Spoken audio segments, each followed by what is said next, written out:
Ya, oke. Ya, halo semuanya, salam kenal. Nanti anytime lo ada pertanyaan atau komentar or anything, please feel free buat taruh di kolom chat.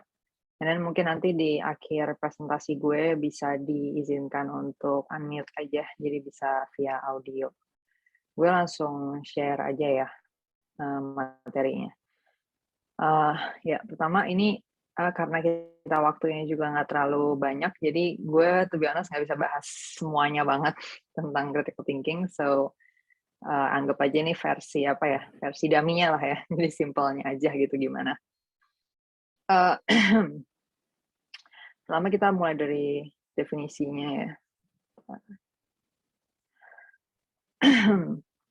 Definisi atau pengertian dari critical thinking itu ada banyak tentunya, variasinya. Jadi mungkin dari buku yang berbeda atau dari orang yang berbeda, lo bisa dapat definisi yang berbeda. Sorry, ini suara apa ya? Oke, ya.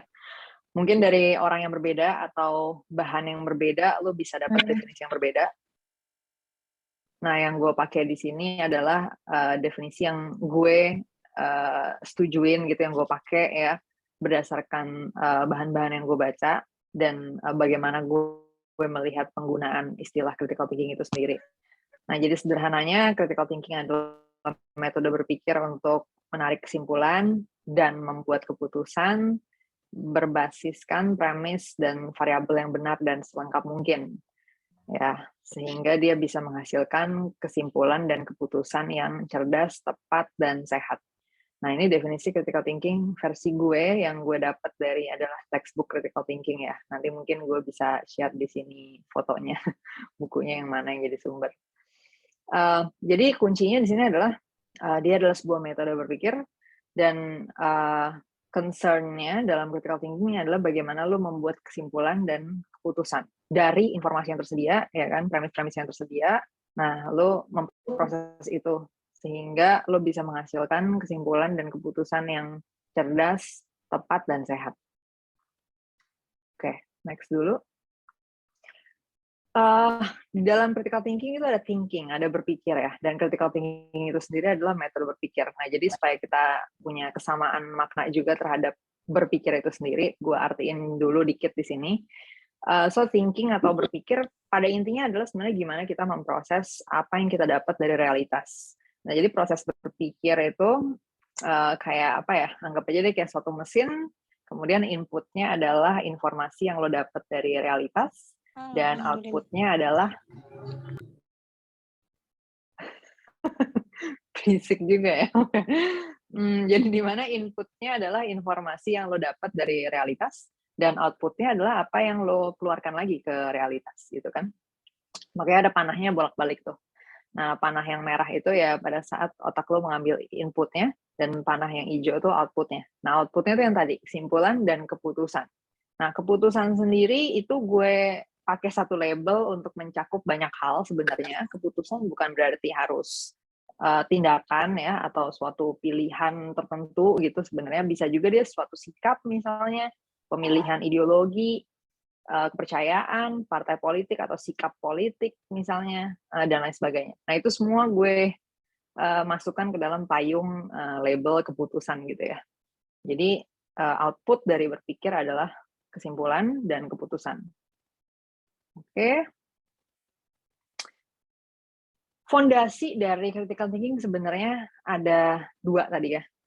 Bagaimana lu punya premis dan variabel yang benar dan lengkap. Nah, di sini kita mulai dari yang benar dulu.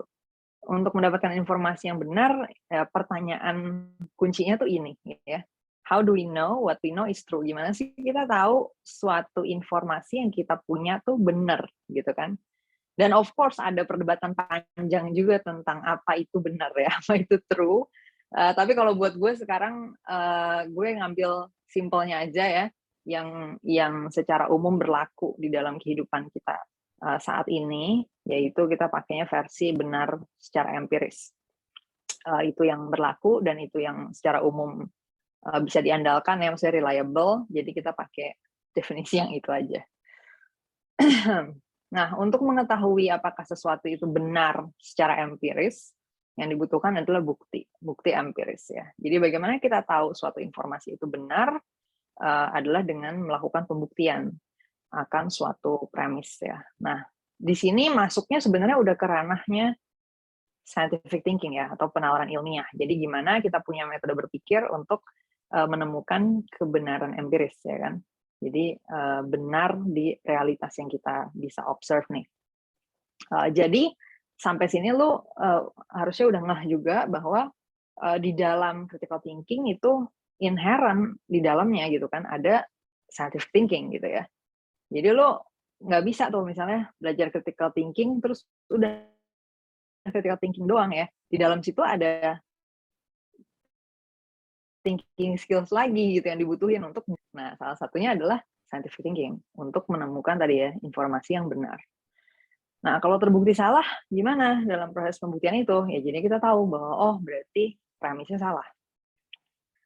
Nah tapi kalau nggak terbukti benar atau salah, biasanya kayak orang menemukan ya suatu premis yang mungkin belum terbukti atau bahkan nggak bisa dibuktikan gitu ya. Terus jadi kesimpulannya gimana? Ya kesimpulannya kita nggak tahu ya. Jadi kita nggak bisa simpulin dia salah, tapi ya kita juga nggak bisa simpulin dia benar gitu.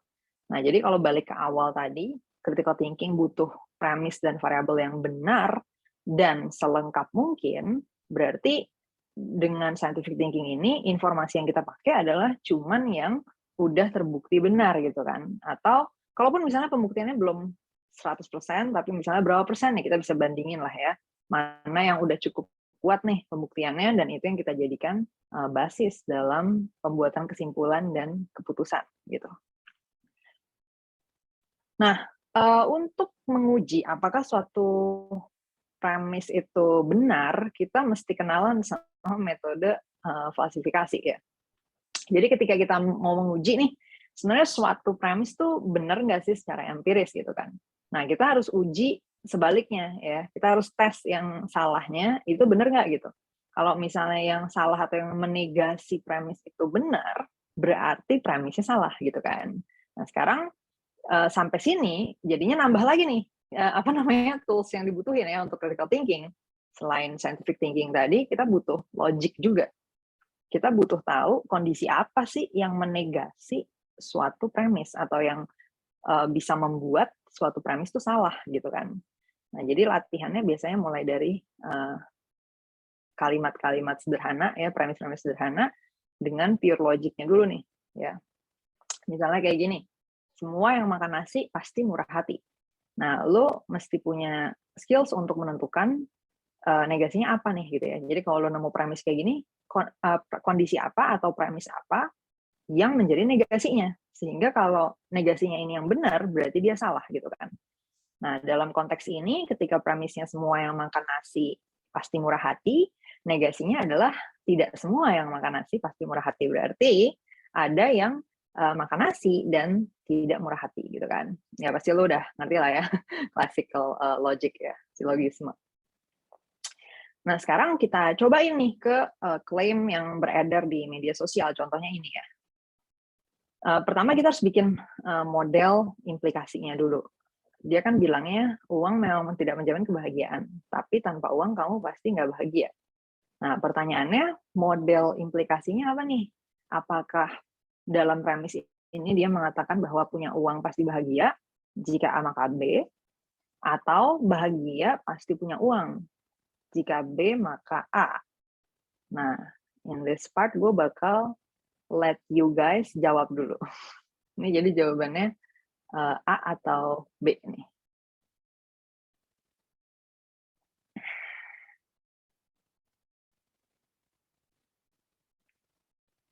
B. Oh, udah pada jawab B ya. Oke. Ya, ini semuanya banget nih, B. Tanpa uang kamu pasti nggak bahagia, itu berarti jika bahagia maka punya uang ya. Ya kan? Karena ekuivalennya gitu kan ya. Jadi jika tanpa uang pasti nggak bahagia, ekuivalen dengan jika bahagia maka punya uang. Berarti jika B maka A, ya kan? Jawabannya B. That's right. Nah, sekarang negasinya apa? Negasinya berarti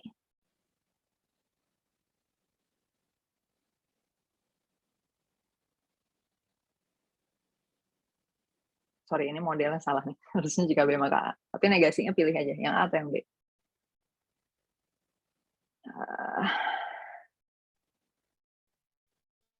Jawabannya A ya, of course. Karena tadi kan modelnya adalah yang B, jika B maka A. Berarti negasinya adalah ada yang B dan tidak A, gitu ya.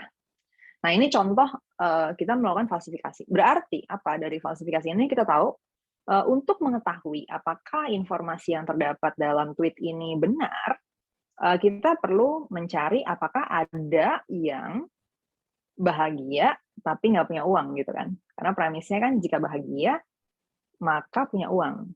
Nah, tadi negasinya adalah punya uang, bahagia tapi nggak punya uang gitu kan.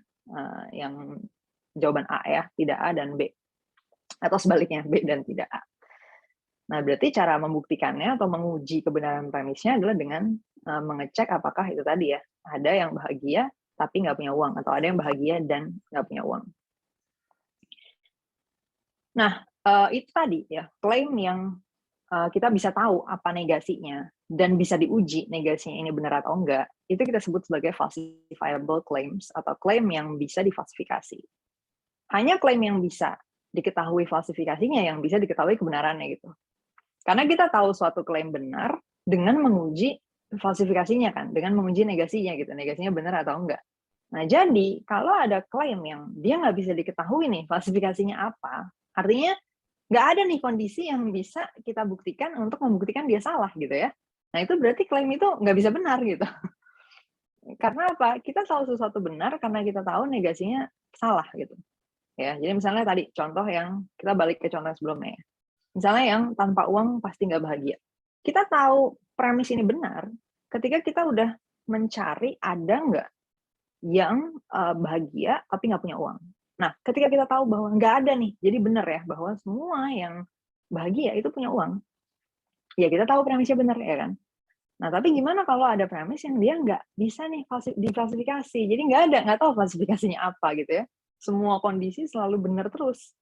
Nah, ini namanya unfalsifiable claims gitu. Jadi klaim yang nggak bisa diketahui nih falsifikasinya apa gitu. Nah, sederhananya klaim kayak gini ya bisa dianggap apa ya?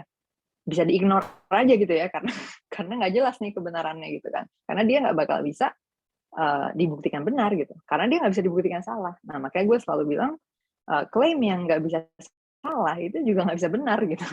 Karena kita tahu sesuatu benar dengan menguji pembuktian sebaliknya gitu kan, dengan melakukan falsifikasi atas klaim tersebut. Nah, jadi kalau dia nggak bisa difalsifikasi, ya berarti dia juga nggak bisa diverifikasi gitu. Oke, balik ke sini lagi ya.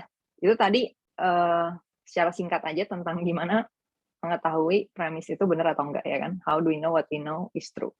Nah, sekarang kita balik ke pengertian critical thinking. Di awal banget tadi gue udah bilang bahwa basisnya di sini adalah kita menarik kesimpulan dan membuat keputusan berdasarkan premis dan variabel yang benar dan selengkap mungkin ya. Jadi benar aja nggak cukup. Nah, yang tadi kita lakuin sepanjang pembahasan scientific thinking, logic sampai klasifikasi tadi tuh baru memenuhi setengah nih, baru ngurusin benarnya doang ya. Jadi benar atau enggak nih premisnya gitu. Nah, tapi ada satu bagian lagi yang harus dilakukan dalam proses critical thinking ya, yaitu menjamin kelengkapan. Jadi kelengkapan, keholistikan premis dan variabel yang kita pakai dalam menarik kesimpulan. Oh ya, sebelum bergerak lebih jauh, tadi gue lupa jelasin maksud gue premis dan variabel di sini apa ya. Jadi premis itu tadi tuh apa pernyataan-pernyataannya. Misalnya tadi jika bahagia maka punya uang gitu ya. Nah, itu premis. Sedangkan variabel tuh yang ada di dalam si premisnya itu. Kalau dalam konteks jika bahagia maka punya uang, itu variabelnya ada bahagia dan ada punya uang. Nah, jadi dalam kita memproses informasi itu selalu ada dua elemen ini. Ada premis dan di dalam premis ada variabel-variabelnya.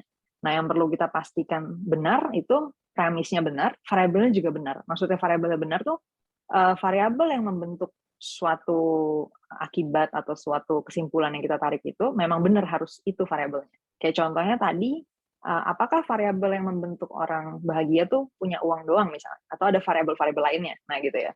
Makanya jadi gue gabungin dua-duanya, premis dan variabelnya benar gitu. Nah, terus berikutnya lagi lengkap. Nah, sama nih, variabel dan premisnya harus lengkap gitu ya. Misalnya ternyata yang membentuk orang bahagia tuh nggak cuman variabel uang doang misalnya, tapi ada variabel mungkin kesehatan, mungkin I don't know ya, social success gitu, atau misalnya romance success gitu, etc.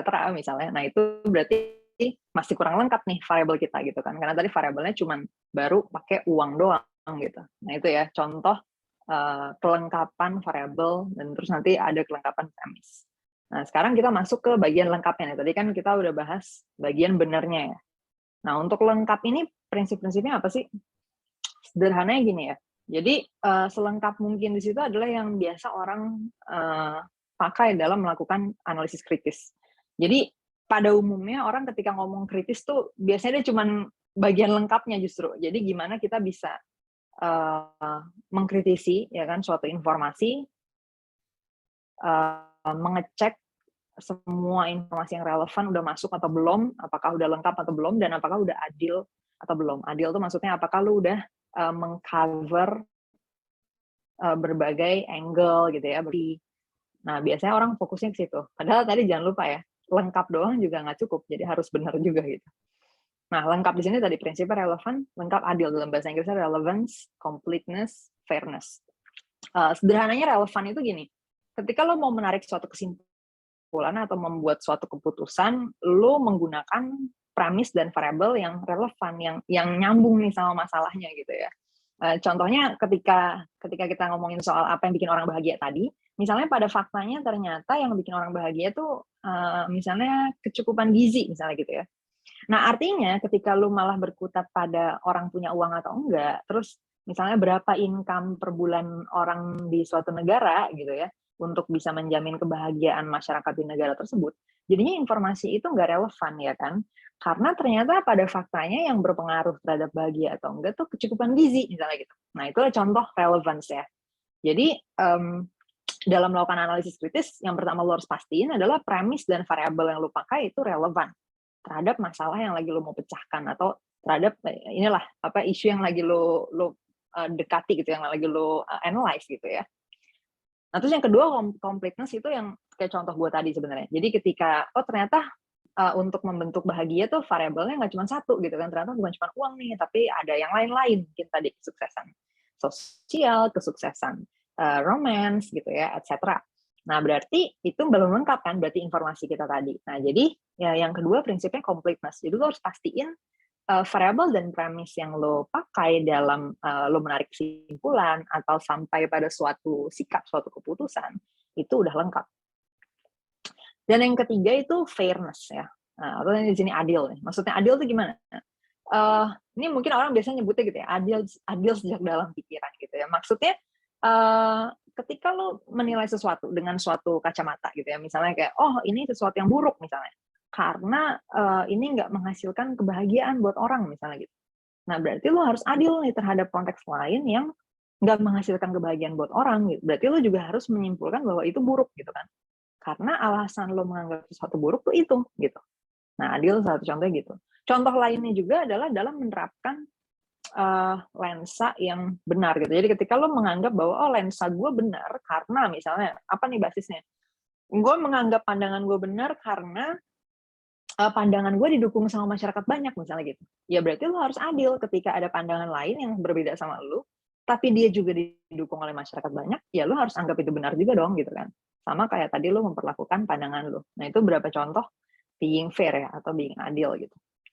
Relevan, lengkap, dan adil ini juga di dalamnya sudah inherent ada urusan terkait bias ya. Nah, kayak tadi tuh misalnya ketika pandangan lo sendiri, lo cenderung mencari-cari justifikasi bahwa itu benar gitu ya, tapi giliran di pandangan orang lain misalnya enggak. Nah, itu kan salah satu problem dari bias ya. Kita punya misalnya bias konfirmasi. Bukti-bukti yang mendukung apa yang kita percaya atau apa yang kita suka atau apa yang kita dukung itu kita terima, tapi giliran orang lain ngasih bukti yang serupa nggak diterima gitu. Contoh gampangnya mungkin argumen-argumen ini kali ya, anti vaksin gitu misalnya ya. Kayak Ada yang argumennya oke, tapi ada juga yang maksudnya argumennya tuh, bias gitu. Maksudnya biasnya tuh begini, ketika orang-orang yang pro vaksin bawa-bawa jurnal, mereka bilangnya, "Oh jurnal-jurnal sains itu udah tercemar nih oleh elit global," gitu kan. Mereka tuh selalu dibayarin, didonorin sama elit global. Nah, tapi ketika mereka membawa argumen bantahan terhadap vaksin, ya argumen-argumen anti vaksin, mereka juga memakai jurnal ilmiah gitu. Nah, berarti kan harusnya dengan logika yang sama, jurnal mereka juga tercemar dong oleh elit global gitu kan. So, how do we know bahwa, yang apa ya, jurnal yang ini tuh yang dibayarin elit global yang salah dan ini tuh yang enggak, padahal sama-sama dibayarin elit global gitu kan misalnya. Nah, itu salah satu contoh gimana, we're trying to be fair ya kan terhadap apa yang ada, menghindari bias-bias kayak tadi contohnya bias konfirmasi gitu, dan ada banyak bias lainnya. Oh iya, ini juga, actually menjadi latar belakang ya, kenapa kita perlu belajar, critical thinking, karena kita, naturally punya banyak bias yang bisa membuat, proses berpikir kita tuh error. Bias yang umum tuh salah satunya itu, bias konfirmasi. Kemudian ada juga misalnya groupthink. Jadi kita terbiasa dengan, eee, membentuk sikap yang sama dengan orang-orang sekitar kita gitu. Jadi kalau, oh peer gue semuanya, pro A gitu, terus akhirnya at some point kita jadi pro A juga, tanpa, proses penawaran yang lengkap gitu kan, yang tadi yang, benar dan selengkap mungkin gitu ya. Tapi kita udah main asal nyimpulin aja bahwa gue harus pro A karena sekitaran gue pada pro A semua gitu, contohnya gitu ya. Nah itu, groupthink. Nah, untuk menerapkan prinsip-prinsip ini, sederhananya gue kasih 3 tips aja nih gitu ya. Be aware, compare, re-verify. Be aware itu adalah, sebenarnya lawannya dari ignorant lah ya. Jadi aware itu lawan dari ignorant gitu. Ignorant itu ketidaktahuan. Jadi lu pastiin bahwa, lu punya pengetahuan yang cukup untuk sampai pada suatu kesimpulan atau suatu sikap gitu. Kadang-kadang misalnya, mmm, kita apa ya, mungkin oversimplify gitu ya, kita ngerasa, "Oh ini mah gini doang kali kesimpulannya cukup dengan variabel A dan B," gitu misalnya. Padahal ternyata orang lain yang berbeda pendapat dengan kita, itu variabelnya banyak, bukan cuma A sama B doang ternyata gitu, ada A, B, C, D, E gitu ya. Nah kita nggak mau denger lagi nih yang C, D, E apaan. Nah berarti kan kita nggak aware ya sebenarnya. Jadi kita ignorant terhadap adanya variabel C, D, dan E yang ternyata relevan gitu misalnya. Ya, nah itu salah satu contoh, di mana ketika kita ignorant, akhirnya informasi kita jadi nggak lengkap gitu. Nah itu be aware. Kemudian berikutnya adalah compare. Compare itu sebenarnya sama nih, sepaket sama be aware tadi ya. Kadang-kadang kita nggak aware karena kita nggak compare. Apa yang di-compare? Yang di-compare adalah, eee, pertimbangan kita, dengan pertimbangan orang lain yang berbeda pendapat gitu, misalnya dengan kita. Jadi misalnya tadi ya, kita pro vaksin misalnya gitu ya. Terus ada orang yang, kontra nih, wajib vaksin deh, jangan pro vaksin doang deh, pro wajib vaksin gitu ya. Jadi misalnya lu pro untuk orang diwajibin vaksin, terus ada orang lain yang kontra terhadap itu. Lu nggak compare, argumen lu dengan dia gitu. Jadi lu cuma ngambil kesimpulannya doang, oh dia kontra wajib vaksin, udah pasti lu langsung simpulin aja nih bahwa dia dodol segala macam misalnya ya. Tanpa lu nge-compare dulu isi argumennya apa sih gitu. Nah, compare itu ya lu cek argumen orang lain apa, terus lu compare dengan argumen lo.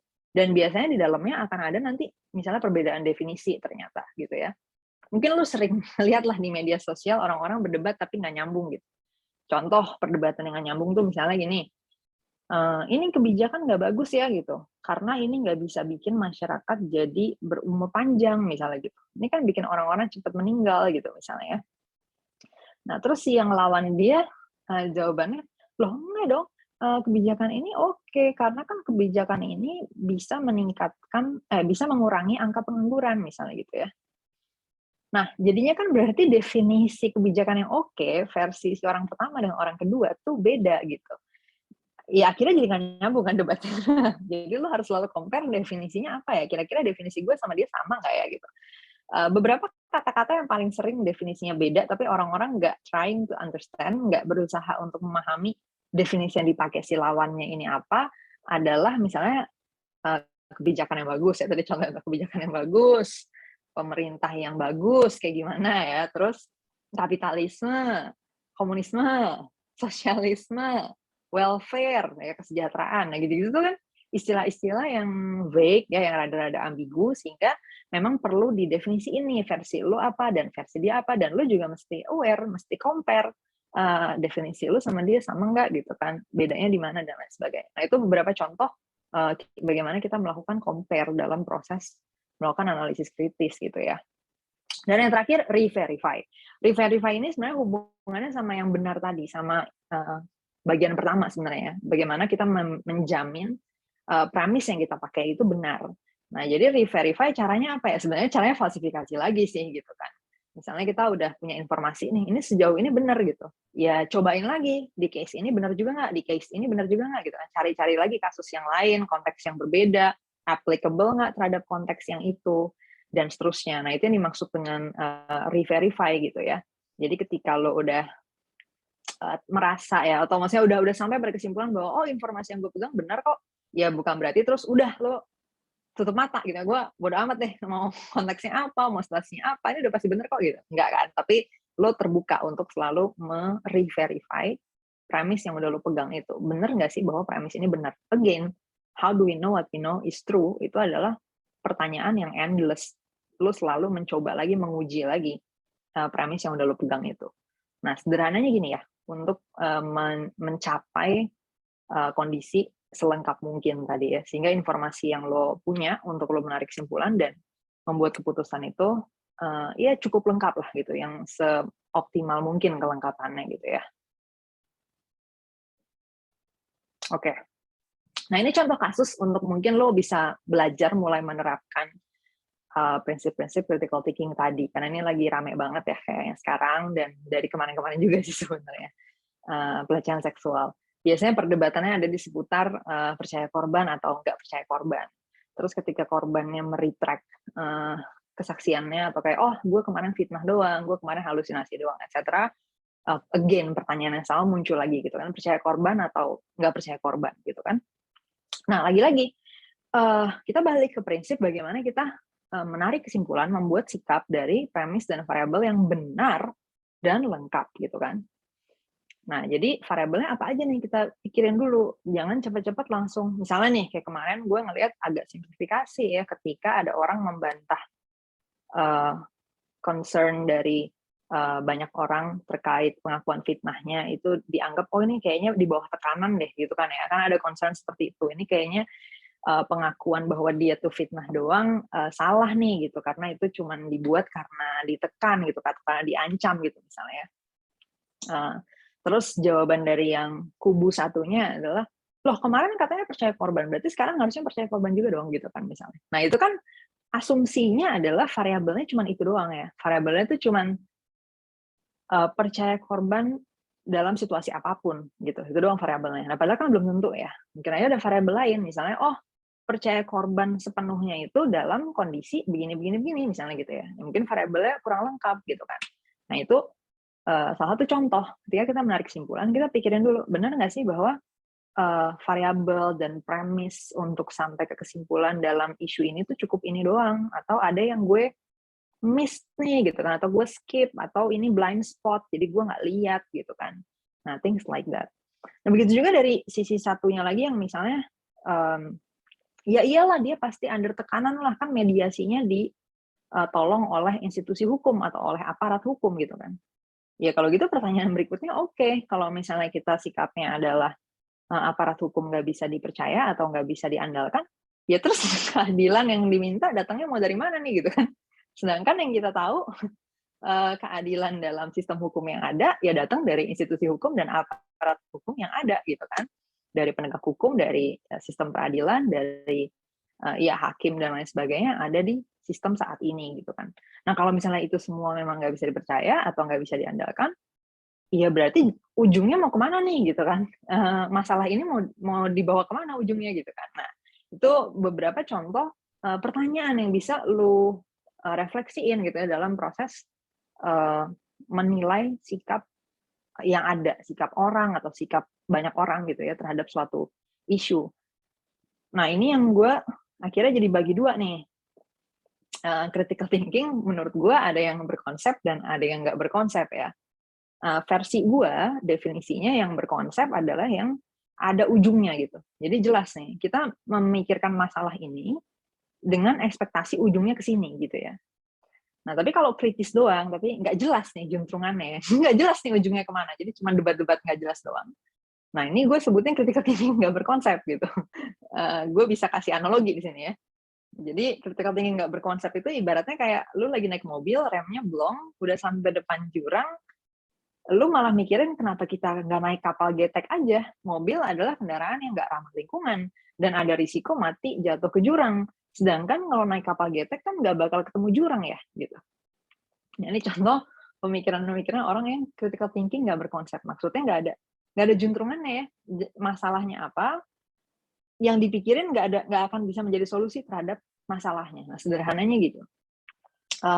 Boleh nggak sih kalau orang mau critical thinking yang nggak berkonsep? Sebenarnya boleh aja, karena itu tergantung tujuan ya. Kalau buat gue, critical thinking yang berkonsep itu dibutuhin untuk orang-orang yang punya tujuan dalam hidupnya gitu. Misalnya lu masih punya kebutuhan ya, mungkin kebutuhan untuk makan, kebutuhan untuk mencapai sesuatu dalam hidup lu, terus lu punya tujuan gitu ya, mungkin lu mau mendapatkan cowok atau cewek yang lu suka, atau lu mau membeli rumah impian lu atau apalah, pokoknya selama lu masih punya tujuan dan punya kebutuhan dalam hidup, menurut gua critical thinking yang lu lakuin tuh mesti pakai versi yang berkonsep. Nah, yang berkonsep itu intinya adalah lu selalu thinking di dalam suatu koridor keterbatasan yang ada nih di realitas gitu ya. Jadi lu nggak cuman fokus pada apa yang ideal atau apa yang paling benar, ya walaupun lu tahu nih, oh ini sebenarnya ini salah juga, sebenarnya yang benar tuh ini. Tapi kalau di dalam realitas lu hidup nggak ada pilihan yang satunya yang terakhir itu, kayak contohnya ini, lu udah depan jurang, lu nggak punya pilihan untuk pindah ke kapal getek gitu. So, nggak penting buat lu memperdebatkan apakah kapal getek adalah solusi yang benar gitu loh, atau solusi yang tepat gitu, ngerti kan? Ya, karena there's no choice buat lu ngambil kapal getek anyway gitu. Nah, jadi critical thinking yang berkonsep adalah lu bercritical thinking di dalam koridor limitation of resource atau keterbatasan sumber dayanya nih gitu. Sumber daya yang tersedia apa, pilihan yang tersedia apa, bagaimana masalahnya bisa diselesaikan. Nah, itulah di situ lu berpikir kritis ya.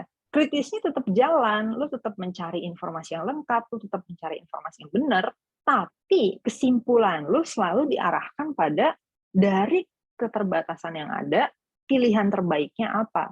Nah, simpelnya gitu.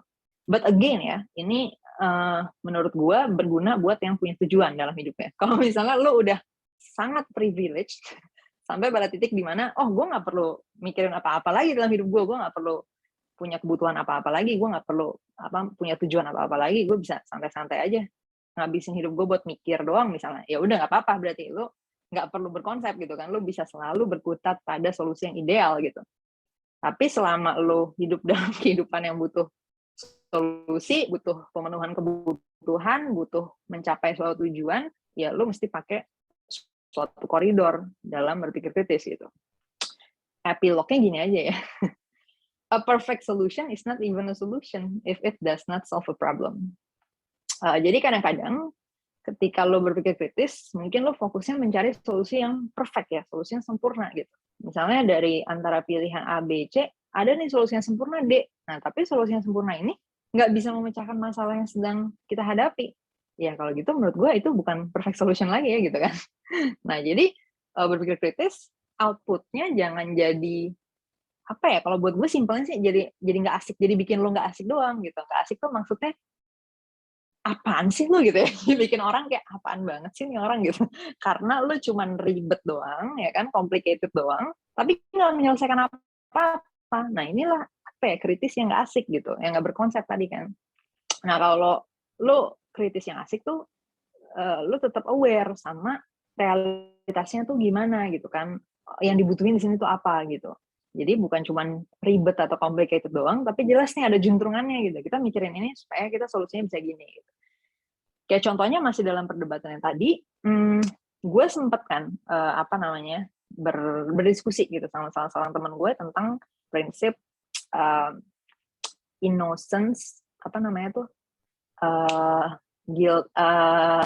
innocence until proven guilty gitu ya. Jadi ya prinsip inilah pokoknya praduga tak bersalah dalam bahasa Indonesianya ya. Jadi innocence until proven guilty. Nah, kita berdebatnya tuh gini, misalnya, oke, kalau kita pakai innocence until proven guilty, pengadilan buat apa dong gitu ya, pertanyaannya dia gitu. Kalau misalnya semua orang innocent default-nya, ya buat apa ada pengadilan gitu kan. Nah, terus gue jadi mikir, oh iya juga ya, berarti innocence itu nggak berlaku seterusnya aja nih, tapi sampai pada titik tertentu gitu. Nah, misalnya, oh sampai pada penyidikan aja nih, ya, innocence sampai pada tahap penyidikan, kalau misalnya lolos untuk pengadilan, berarti udah guilty di situ. Nah, tapi dia bisa punya kesempatan untuk proof innocence gitu. Karena bukti-bukti guilty-nya itu masih bisa didebat lagi, misalnya gitu kan. And that's where pengadilan steps in gitu. Nah, perdebatan kita ini juntrungannya apa? Ya juntrungannya kita menentukan sikap kita nih ya, terhadap sistem hukum yang ada gitu. Apakah kita setuju atau enggak. Nah, karena sistem hukum yang ada udah sama kesimpulan kita tadi, ya berarti kita bisa putuskan bahwa, oh berarti kita setuju sama status quo-nya di bagian itu gitu kan. Nah, itu contoh lu berpikir kritis, lu menganalisis, lu mempertanyakan lagi segala macam, tapi ada koridornya nih, goalnya mau kemana gitu ya. Nah, that's the kind of solution yang bisa dianggap sebagai solution gitu. Tapi kalau lu mikirin solution perfect, tapi dia does not solve a problem, ya it's not even a solution gitu. Oke? Nah, gitu sih ya, singkat cerita tentang critical thinking dan how to apply it in everyday life. Epilognya tadi udah cukup.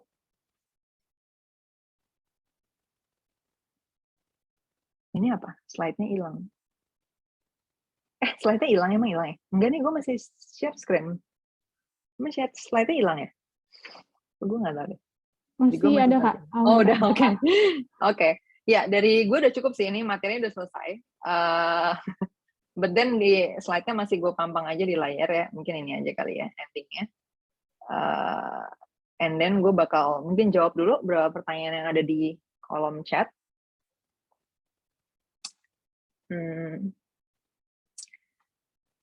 Pertanyaan yang penting salah satunya misalnya di sini, gimana kalau orang kekeh sama definisi dia, terus nggak mau dengerin orang lain, karena definisi itu bisa beda-beda gitu kan.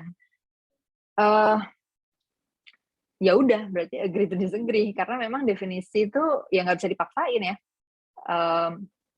Kalau gue sih sebenarnya cenderungnya ya, karena gue sangat-sangat kritis berkonsep, maksudnya gue fokusnya adalah, ini harus ada ujungnya nih gitu, kalau gue ya lebih ke sana, jadi gue biasanya gue terima aja sih definisinya apa gitu. Jadi setiap kali gue beda definisinya sama orang, gue ikutin definisi dia gitu. Jadi kalau misalnya contohnya apa ya, definisi yang terakhir tuh boleh ada debat misalnya definisi kapitalisme gitu ya. Jadi orang-orang nggak terima kalau iPhone tuh disebut atau Apple tuh disebut kapitalisme gitu, karena dia menjamin kesejahteraan pekerjanya gitu. Oh berarti kapitalisme tuh perusahaan yang nggak menjamin kesejahteraan pekerjanya gitu. Oke, gue terima aja definisi itu. Terus gue tanya aja berikutnya lagi, oke definisi kesejahteraannya apa nih gitu kan, ukurannya apa gitu. Nah terus ya udah gue tes, gue tinggal tes definisinya berlaku secara konsisten nggak gitu. Misalnya, oh berarti kalau ini gimana? Ini kapitalisme dong gitu. Berarti kalau ini gimana? Kapitalisme nggak gitu? Ya gitu ya, gue cobain satu-satu. Kayak gitu sih. Tapi gue cenderung untuk ngikut aja sama definisi yang orang lain kasih gitu. Oke. And then ada yang nanya lagi apa? Udah. Oke. Gimana caranya critical thinking bisa jadi tools untuk menjaga perasaan diri kita? Ya ampun, ada yang kehilangan ayangnya. Oke. Gue baru ingat lagi hari ini Valentine's Day. Tapi Valentine's Day bukan budaya kita ya. Kelas critical thinking tuh budaya kita. Oke. Bagaimana caranya critical thinking bisa jadi tools untuk menjaga perasaan diri kita? Kalau menurut gue ini yang nanya Ilham ya, panggilannya mudah-mudahan benar nih, Ilham. Caranya adalah gini, ketika lo melatih diri lo critical thinking ya, prosesnya tadi banyak banget kan. Lo harus menjamin informasinya benar, lo harus menjamin informasinya lengkap, lo harus ngecek, lo harus compare, lo harus bandingin gini. Dalam proses yang panjang itu, kayaknya perasaan kita tuh jadi kebiasa untuk ke pause dulu gitu sebelum muncul perasaannya gitu kan. Kayak misalnya gue inget ya waktu gue kuliah semester itu semester 2 gitu. Di ASFM gue tuh ada orang yang ngomong kayak gini, lu nggak usah sok kecakepan deh, muka lu tuh kayak pembantu tahu gitu kan. gue sebelum bisa merasakan apa-apa, gue berpikir dulu gini, pembantu apakah oposisi dari cakep ya gitu kan? Kayaknya negasi dari cakep tuh kan tidak cakep gitu. Berarti pembantu tuh harus memenuhi definisi tidak cakep gitu kan. Padahal bisa dengan gampangnya terfalsify gitu loh, bahwa ada kok pembantu yang cakep gitu kan, yang menurut gue cakep lah at least gitu ya, kalau menurut lo enggak apa-apa. Cuman you get it ya, jadi kayak mungkin ketika lo dikatain orang pun ya, dan lo membiasakan diri berpikir kritis, ya lo udah terbiasa memproses dulu gitu loh. Jadi at some point lo akan belajar untuk nge-pause emotional reaction lo gitu. Jadi kayak lu sebelum bereaksi, lu pause dulu gitu kan, udah kebiasa memahami informasinya dulu gitu kan, memahami informasi dengan benar, kemudian memproses dengan benar semuanya gitu. Dan ketika lu di awal-awal latihan, biasanya itu makan waktu lama, maksudnya karena otak lu masih belum kebiasa nih kan, maksudnya melakukan ini gitu ya, jadi belum familiar, sehingga biasanya akan lebih lambat nih prosesnya. Nah, sehingga dalam proses yang lambat itu, makin nggak sempet lagi untuk lu punya reaksi yang reaktif gitu kan, yang apa, impulsif, yang langsung gerubuk-gerubuk, langsung beremosi gitu kan. Karena lu lagi memproses ini semua gitu. Oh iya, di sini juga jadi penting ya untuk lo pahami bahwa dalam otak kita itu ada sistem berpikir yang otomatis, ada yang enggak gitu. Dan berpikir kritis itu memang adanya di bagian yang enggak ya, berpikir yang pakai rasionalitas gitu. Jadi nggak cuma ngikutin emosi atau intuisi atau insting aja ya. Bukan berarti berlawanan dalam artian itu harus dihapus ya, enggak. Tapi critical thinking itu memproses itu semua berbarengan dengan informasi yang ada. Jadi apapun itu yang lo rasain, apapun itu yang menjadi intuisi atau insting lo, nggak langsung ujuk-ujuk lo pakai buat narik kesimpulan gitu. Tapi lo proses dulu, again, bareng sama informasi yang lain, baru kemudian keluar outputnya. Nah itu kan tadi ya yang gue jelasin di awal. Jadi input masuk ke otak itu diproses dulu dengan itu tadi semua, dengan scientific thinking-nya, dengan logiknya, dengan apa tadi, analisis kritisnya gitu ya, comparing segala macam sebelum keluar jadi output gitu. Nah, setelah lu udah latihan lama, itu semua prosesnya akan menjadi cepat.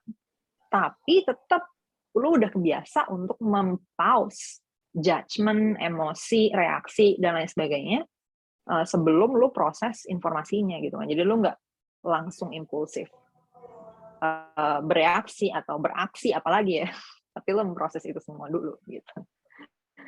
Oke.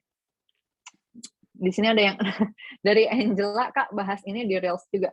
Gue jujur aja dari lama banget pengen, tapi Reels itu cuma 1 menit, dan gue bingung banget nge-highlight bagian mana ya. But let me try to do that ya. At least mungkin yang tadi tuh, yang be aware, compare, sama re-verify gitu ya. Tapi nanti gue coba usahain dulu. Gimana nge-squeeze ini ke dalam 1 menit. Thank you Angela, suggestion-nya. Kalau definisi masing-masing tidak sama, tapi perbedaan premisnya nggak berujung, gimana tuh, Kak? Gue bingung deh, Ilham. Ini kan definisinya udah nggak sama ya. Terus lu bahas perbedaan premisnya nih gimana nih? Atau lu typo?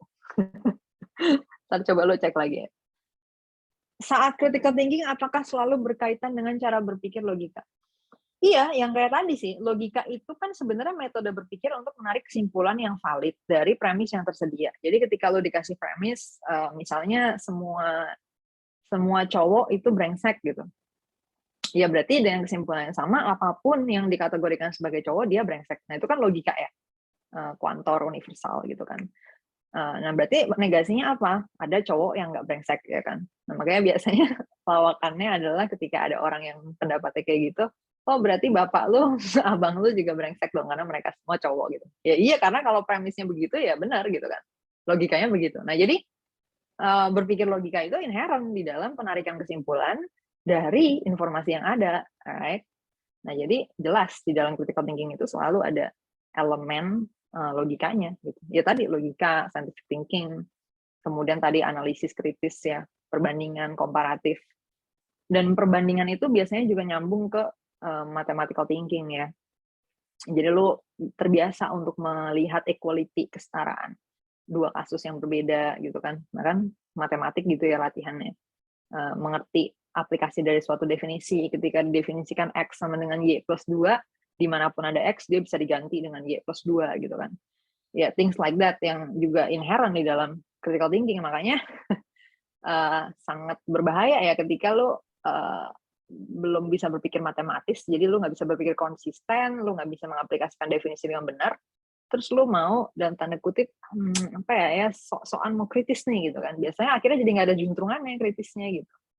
Karena lo sendiri nggak bisa stick to definition gitu kan. Ketika lo udah mendefinisikan X sama dengan Y plus 2, lo nggak bisa stick nih dengan ini gitu. Jadi nanti di kasus yang lain beda lagi definisi X-nya gitu kan. Nah, padahal kan dalam suatu proses penalaran, X ketika diisi dengan sesuatu definisi, ya udah harus begitu terus definisinya gitu. Nah, itu salah satu contohnya.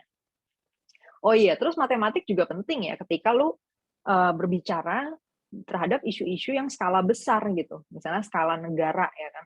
Lu harus bisa membayangkan nih suatu kebijakan ketika di scale up berarti nilainya berapa X gitu kan.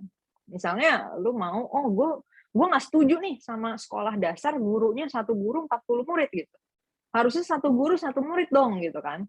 Karena kalau 40 murid nih nggak efektif nih gitu. Ya oke, kalau lo mau satu guru satu murid, lo hitung tuh jadinya budgetnya butuh berapa kali gitu kan, berapa kali dari yang kemarin nih, berapa persen naiknya gitu kan. Nah, terus efektivitasnya berapa persen naiknya. Nah, cara taunya gimana nih kalau ini bakal lebih efektif? Berarti kan ada ukurannya dong ya kan. Nah, ukurannya harus diturunin lagi. Nah, ini mathematical thinking ya atau quantitative thinking gitu. Jadi di dalam itu semua akan selalu inherent ada tools-tools berpikir yang lain ini sebagai satu kesatuan gitu.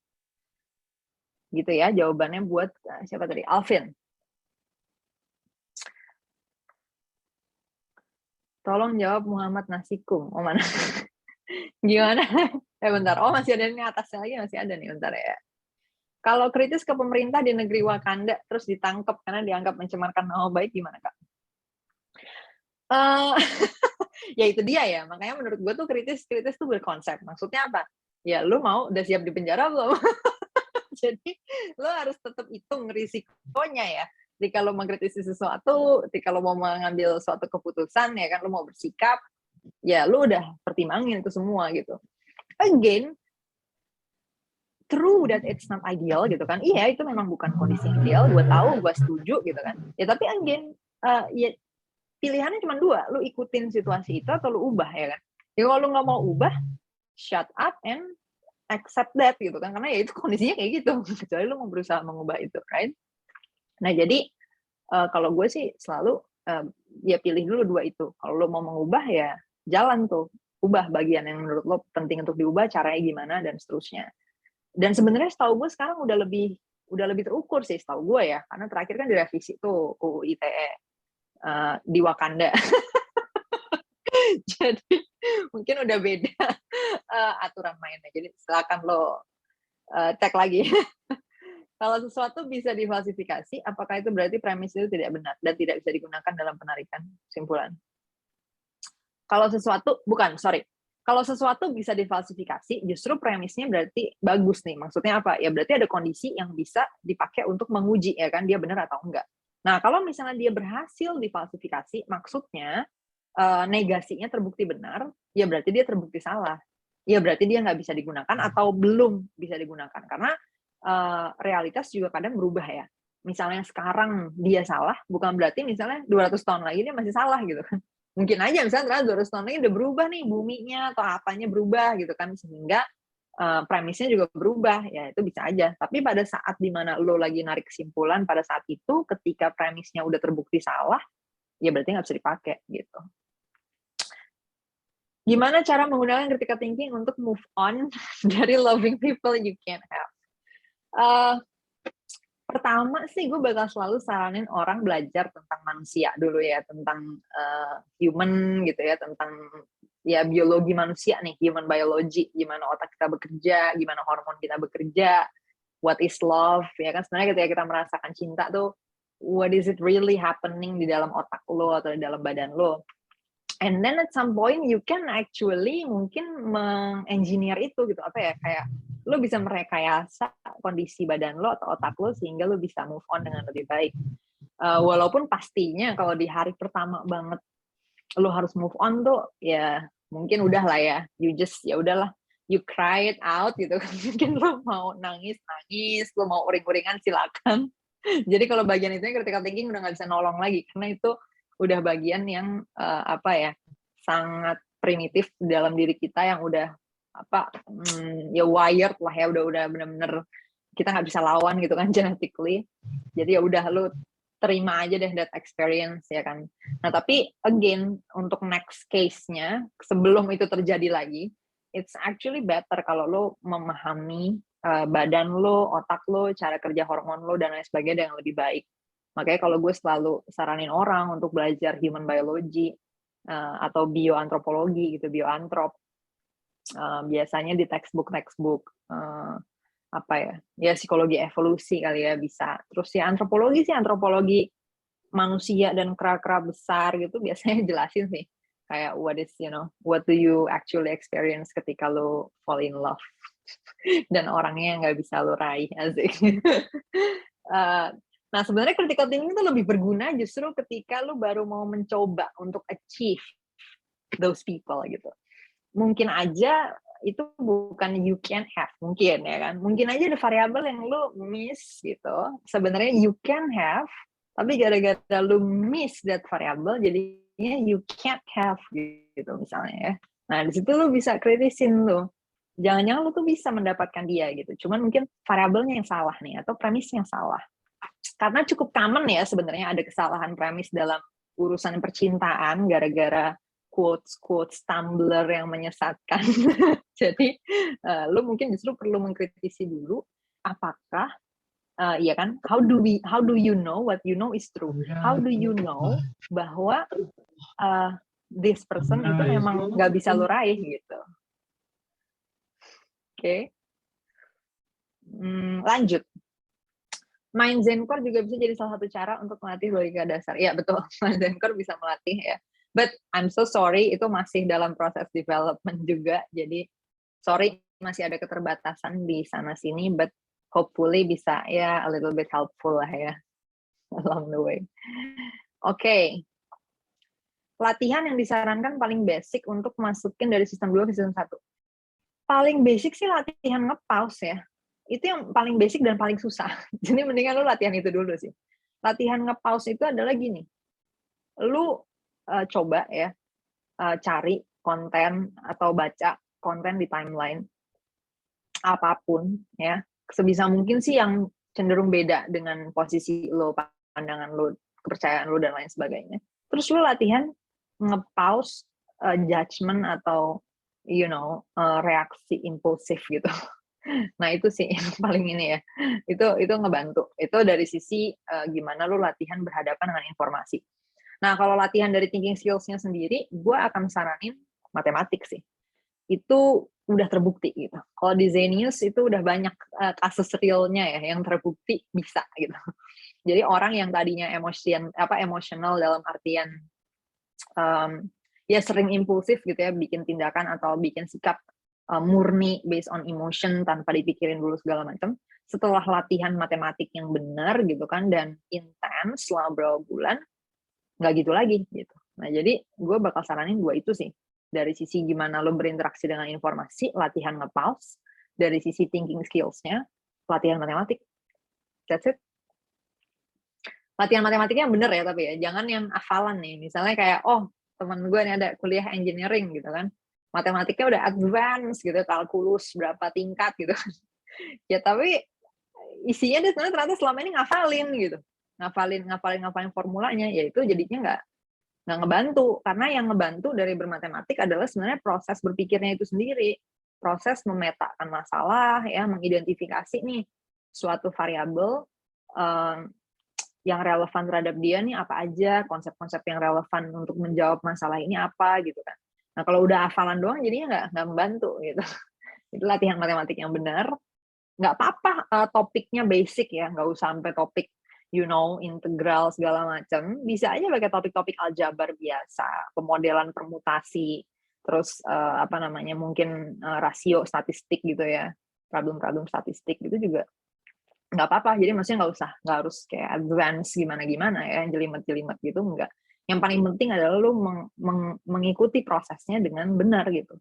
Jadi lu benar-benar ngelatih otak lu untuk berpikir intens gitu kan, berpikir yang untuk nyampe ke hasilnya tuh ada prosesnya gitu. Memetakan dulu masalahnya apa, variabel yang relevan apa, konsep-konsep yang bisa dipakai ke sini apa, mana kasus lain yang kira-kira setipe sama dia gitu kan, mana kondisi yang equal dengan dia, ekuivalensinya apa, dan seterusnya gitu.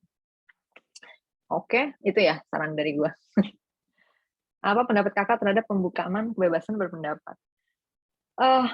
Gue sebenarnya makin kesini makin agak beda nih ya sikapnya dengan gue di awal kuliah gitu. Maksudnya gini, gue jelas nggak setuju lah ya dengan pembungkaman. Tapi kadang-kadang gue mikir gini, maksudnya kayak gimana ya ketika ada orang yang ini pemikirannya ini ngaco banget, udah gitu dangerous gitu loh, berbahaya nih buat orang banyak gitu kan. Nah, tapi mau diedukasi tuh nggak bisa lagi gitu. Karena ini orang-orang yang percaya bahwa logika atau matematika itu nggak diperlukan untuk hidup gitu kan. Jadi dia juga nggak bakal pernah mau mengikuti edukasi untuk belajar berpikir yang lebih benar gitu. Nah, jadi kan bingung juga ya kalau ada kayak gini-gini tuh bingung kan. Jadi akhirnya ketika ada orang-orang yang melakukan cancel tuh dengan report atau apa gitu, kadang-kadang gue jadi ngelihat dulu nih siapa yang di-report gitu kan, pemikirannya kayak gimana. Kalau misalnya emang udah hopeless ya, maksudnya ini helpless gitu kan, dia ngasih diapain nih orang, kadang-kadang ya gue diemin aja dia di-cancel gitu. Contoh ya. Karena karena gue kan critical thinking-nya berkonsep ya, maksudnya berkonsep itu harus ada juntrungannya nih gitu kan. Nih kita melakukan ini tujuannya apa? Nah kalau misalnya memang beneficial, ya jadinya biasanya gue ikhlasin walaupun gue nggak kemudian support juga ya. Maksudnya gue juga nggak yang promote juga tindakan itu. Tapi gue juga nggak yang nyetop juga. Gitu sih paling. Oh ya itu pembukaan tadi konteksnya yang gue omongin dari sipil ya, dari masyarakat, sesama masyarakat. Kalau dari negara sih menurut gue harusnya stick to hukum yang berlaku, yang dimana di situ jelas dilindungin kan. Jadi ya udah tinggal diproses secara hukum aja sih. Kalau ada pembungkaman yang inkonstitusional gitu kan, yang nggak sesuai hukum. Dalam koridor apa critical thinking tidak bisa digunakan? Kalau menurut gue sih nggak ada ya. Dalam hidup gue selalu pakai metode berpikir yang sama untuk semua hal secara konsisten. Jadi nggak ada di mana kondisi gue nggak pakai itu gitu. Justru gue akan mempertanyakan ketika orang membuat pengecualian seperti itu gitu. Dasarnya apa lo mengecualikan hal-hal tertentu yang dikatakan sebagai oh ini di luar ranahnya critical thinking gitu. Ya gue akan tanya dasarnya apa gitu. Ya biasanya orang akan bilang misalnya oh ya karena ini apalah ya, maksudnya ini beda, ini nggak nyampe jangkauan nalar kita dan lain sebagainya. Ya kalau gitu gue bakal bilang ya kalau gitu we can simply just use that for anything dong ya nggak. Misalnya kayak ada orang mempromosikan bumi datar gitu kan, terus diminta buktinya apa, terus dia tinggal bilang oh sorry kondisi bumi datar nih memang di luar jangkauan nalar kita nggak sanggup melihat bahwa bumi ini datar gitu, karena belum saatnya mata batin kita dibuka untuk melihat bahwa bentuk bumi ini tuh sebenarnya datar gitu. Nah kan jawaban-jawaban seperti ini kan sebenarnya jadi unproductive ya gitu dalam proses kehidupan. Jadi kalau gue sih sebagai orang yang selalu fokus pada benefitnya apa, menurut gue ini nggak ada benefitnya paradigma kayak gini gitu.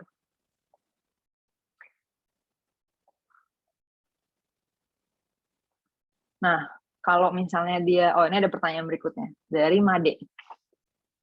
Terus kalau ada konsep yang irrelevan dengan scientific thinking terus diapain Kak? Kalau gue sih gini, ya misalnya itu sama kayak yang udah gue jelasin tadi sebenarnya. Kalau ada premis yang nggak bisa dibuktiin atau belum terbukti benar, ya udah gue ignore. Maksudnya ya gue anggap nggak relevan gitu kan. Ya karena memang nggak relevan anyway. Itu juga sebenarnya kadang-kadang juga aneh karena ketika gue tanya pun, jadi lu kalau ngelakuin ini pakai itu nggak gitu kan? Misalnya kalau lu punya masalah ini, terus itu bakal bakal lu jadinya pakai metode berpikir yang satunya nggak gitu? Atau tetap pakai metode berpikir yang saintifik? Hampir semua orang yang gue tanya ya, setiap kali gue confirm, selalu baliknya ke metode berpikir saintifik anyway gitu. Ya berarti kan memang yang satunya itu bisa dianggap nggak relevan ya gitu. Relevansinya di mana lagi? udah nggak ada lagi gitu dalam konteks hidup kita hari ini ya gitu ya. Nah ketika ada sesuatu yang loh tapi kita nggak bisa menjelaskan ini loh, ya metode berpikir satunya juga nggak bisa menjelaskan itu gitu. Jadi kayak sama aja lo mau pakai itu nggak pakai itu sama kondisinya, sama-sama nggak bisa dijelaskan gitu kan. Saya ada suatu masalah yang kita belum tahu nih ini apa gitu kan, mungkin ada kehidupan alien atau apalah ya, ini nggak bisa dijelasin nama sains. Ya iya, tapi ini juga nggak bisa dijelasin nama yang non science gitu. Jadi sama aja, kalau gue mendingan menaruh itu ke dalam box gue nggak tahu gitu kan. I don't know berarti, we don't know gitu. Dan menurut gue inherent ya di dalam berpikir saintifik, lu harus terbiasa dengan kondisi tidak tahu gitu loh. Maksudnya ya, lu harus lebih nyaman dengan tidak tahu dibandingin dengan sok tahu gitu kan. Apalagi ngarang-ngarang pengetahuan gitu, seakan-akan tahu padahal enggak gitu kan. Nah itu lebih nggak sehat lagi menurut gue ya. Jadi malah lebih sehat untuk ya udah diakuin aja bahwa kita belum ngerti ini gitu kan, atau kita belum tahu ini gitu. Nah kecuali lu punya metode berpikir lain yang ini bisa bikin itu bisa dijelasin gitu dengan reliable gitu kan, dengan kita bisa tahu nih kenapa itu benar gitu kan. Ya itu berarti bisa diganti metode berpikir saintifik, ganti pakai metode yang baru itu kalau memang lebih reliable gitu. Nah, kalau gue sih gitu ya, sederhananya. Maaf Kak, dari Ilham, clarification. Maksudnya, definisinya sama, tapi ujung perdebatannya nggak berujung. Karena apa tadi? Karena variabelnya beda gitu.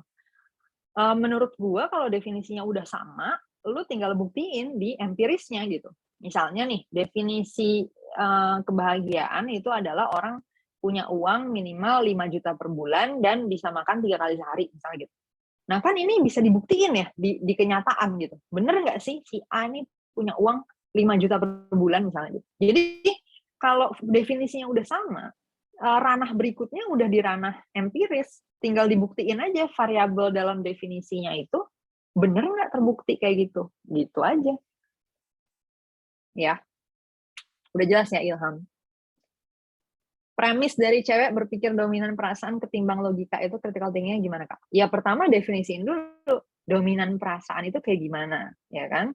Logika di situ kayak gimana. Nah, habis itu setelah didefinisiin akan keluar nanti indikator-indikatornya. Habis itu lu tinggal lihat faktanya kan. Misalnya bener nggak cewek itu punya secara statistik punya kecenderungan seperti ini. Nah, ininya tuh sesuai dengan indikator dari definisi dominan perasaan tadi gitu. Kalau bener ya udah. Nah, berarti itu faktanya begitu gitu. Ya. Dan you should know ya bahwa kalau dalam fakta itu netral, bebas nilai, maksudnya nggak ada sentimennya gitu loh. Misalnya cewek berpikir dominan perasaan ketimbang logika tuh baik atau buruk. Fakta nggak bisa menjawab itu gitu. Itu kita sendiri yang bikin penilaian bahwa misalnya logika tuh lebih baik dari perasaan gitu kan dan seterusnya. Tapi faktanya sendiri nggak bisa mengubah diubah jadi ada nilainya gitu ya, nggak bisa, faktanya ya begitu doang gitu ya. Nah ini juga kemarin sempat rame nih terkait headline berita gitu kan, kadang-kadang kan misalnya waktu itu perceraian ya, perceraian disebabkan istri gaji tinggi gitu. Ya kalau menurut gue, ya kalau memang ternyata banyak orang yang bercerai dengan alasan tersebut, ya berarti kan faktanya memang begitu kan. Ya berarti ya udah, fakta mah diterima aja, soal kita nggak setuju atau kita nggak terima dengan keadaannya itu urusan lain lagi gitu. Itu udah bukan urusan fakta gitu menurut gue ya. Biasanya Kak kan kalau mau buat definisi stepnya gimana? Oke. Stepnya adalah induksi ya, membaca pola penggunaan suatu kata. Jadi gue lihat nih, misalnya si A ngomong kata ini, kalimatnya gimana? Terus ternyata maksudnya gimana? Nah dari situ gue bangun definisinya. Contohnya misalnya kapitalisme gitu kan. Ya udah gue tinggal lihat ketika orang ngomong kapitalisme, dia tuh merujuk kemana gitu kan. Nah habis itu gue lihat, gue banding-bandingin nih. Yang lain ada lagi nggak yang ngomong kapitalisme terus merujuk kemana, ya kan? Nah udah dari semua ini, baru gue induksi, gue bikin formulanya berarti. Ya sama aja kayak induksi di matematik gitu kan. Saya ada pola gini-gini, oh berarti formulanya A plus 2 misalnya gitu kan. Nah sama definisi juga kayak gitu. Lo tinggal lihat pola penggunaannya, habis itu lo bikin definisinya. Nah lo bisa juga mulai dari Kamus Besar Bahasa Indonesia gitu dari KBBI. Kayak misalnya definisi kursi, lo cari coba. Lo mulai dari hal-hal sederhana dulu ya, definisi bangku atau kursi di KBBI apa gitu. Nah habis itu lo cobain ke berbagai kasus.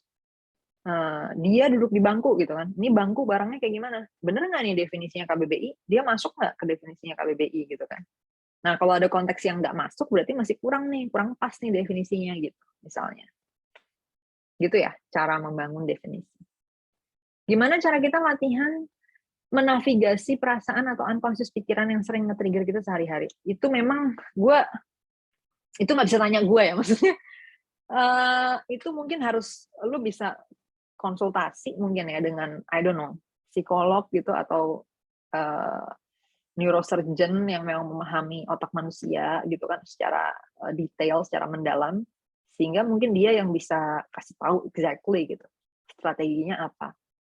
Ya, gue cuma bisa mensuggest learning track-nya gitu, track belajarnya apa. Tapi kalau misalnya treatment terhadap otaknya itu sendiri ada something yang harus dilakuin, gue kan nggak tahu ya. Misalnya mungkin ternyata lu butuh medikasi tertentu gitu, atau lu butuh terapi dengan cara apa gitu yang di luar itu gitu kan.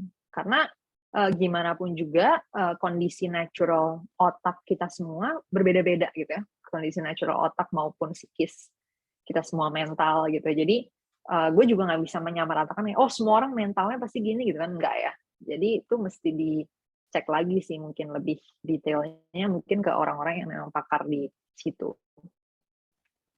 Gitu saran gue buat Elsa.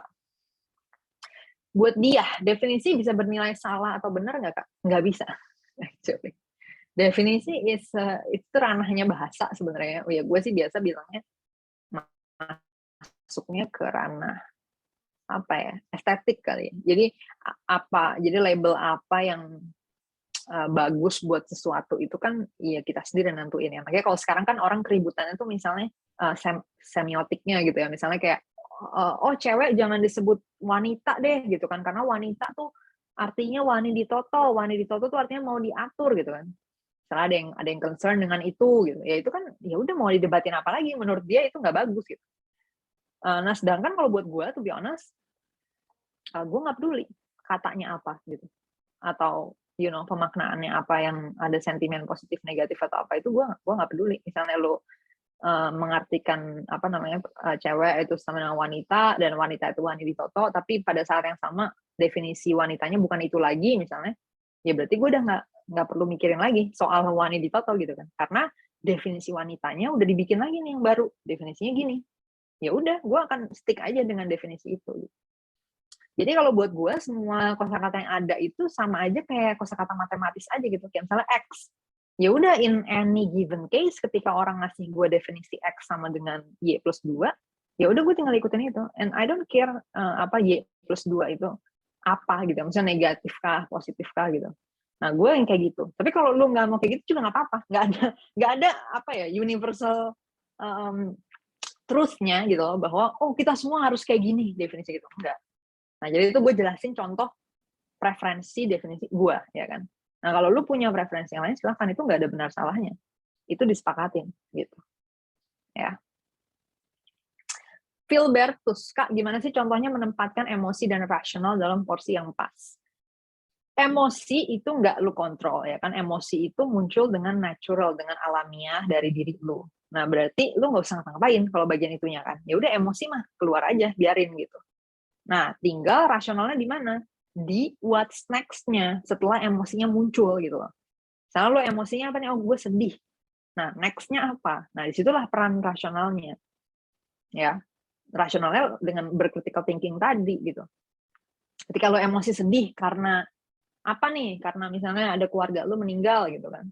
Ya, lo bisa aja memikirkan lagi berikutnya, apakah gue harus misalnya cuti sebulan gitu kan. Is that the right thing to do gitu kan? Is that a good decision to make gitu kan. Apa nih efeknya kalau gue cuti sebulan gara-gara gue lagi drop misalnya gitu. Tapi kalau enggak juga gimana gitu kan. Apa nih efeknya? Kalau misalnya gue mau misalnya sok kuat gitu ya dalam tanda kutip gitu kayak, udahlah gue mau sok-sok lupa aja nih dengan kesedihan gue. Padahal ternyata itu mengimbas besar terhadap psikis gue. Akhirnya gara-gara gue sok-sokan begitu ya kan, denial terhadap apa yang lagi gue hadapin, malah jadi tambah parah misalnya masalah yang terjadi gara-gara itu. Nah kan ini ya what's next-nya inilah lu bisa menempatkan rasionalitas gitu. Jadi emosinya menurut gue rasain aja, maksudnya it's okay. nggak usah disupres gitu ya, nggak usah jadi lu harus berusaha untuk, oh gue nggak mau punya emosi gitu, jadi orang nggak usah kayak gitu ya. Dan by the way, emosi itu juga terbentuk oleh bagaimana cara lu berpikir sih pada akhirnya ya. Kayak misalnya, bagaimanapun juga kan, ketika lu tumbuh besar, lu dikasih misalnya ada ajaran di dalam keluarga lu nih, bahwa kalau cerai itu sesuatu yang sangat salah gitu, sangat luar biasa, tidak manusiawi dan kejahatan besar misalnya kayak gitu. Ya ketika lu diajarin kayak gitu terus dari kecil, ya otomatis ketika lu ngelihat ada perceraian, emosi lu akan marah, kecewa, segala macem gitu kan. Nah, tapi kalau paradigma itu nggak ada atau diubah, bisa jadi emosinya juga berubah gitu. Ya, jadi itu tetap sebenarnya rada timbal balik tuh ya antara emosi sama rasionalitas. Tapi kalau pada saat terjadinya, ya udah dia udah natural aja terjadi di dalam diri lu kan. Dan itunya ya udah terima aja. Itu emosi yang lu rasain gitu. Nah, tinggal what's next-nya gitu. Itu ya buat Filbertus. Oke. Karimatus Salisa. Kalau berfilsafat kan berpikir tanpa akhir, jadi terus mempertanyakan sesuatu. Iya sih, menurut gua gini. Ya berfilsafat memang berpikir tanpa akhir dan itu nggak apa-apa. Maksudnya konsep filsafat memang begitu. Nah kan tinggal pilihan lu kan, gimana lu mau memakai filsafat sampai mana gitu kan, to what extent, pada konteks apa. Nah disitulah baru lu memilih, lu mau critical thinking yang berkonsep apa nggak berkonsep gitu. Nah sedangkan ya untuk filsafatnya sendiri mah ya udah, it's a good thing untuk lu punya mentalitas questioning things gitu kan. Tapi ketika lu lagi mau menyelesaikan suatu masalah, ya lu inget bahwa ini nih goalnya gitu loh. Gue berpikir goalnya ini, bukan cuma buat mikir-mikir doang gitu kan. Gue bukan cuma mikir for the sake of mikir gitu. Gue mikir buat, nah misalnya apa, menyelesaikan masalah, mencapai suatu tujuan, dan lain sebagainya gitu. Dan itu pun masih bagian dari filsafat juga kan. Sebenarnya lu juga mempertanyakan lagi, apakah lu harus terus mempertanyakan ini? Kan itu juga di dalam proses filsafat itu sendiri ya jadinya. Maksudnya, ya lu mempertanyakan apakah terus mempertanyakan adalah hal yang baik dalam situasi itu gitu kan. Nah kalau buat gue, dari hasil berfilsafat gue sendiri, gue ngerasa lebih bagus yang berkonsep dalam artian selalu ada koridor, apa tujuannya gitu, apa benefitnya. Ya benar kayak kata Made di sini, cost and benefitnya gitu. Oke.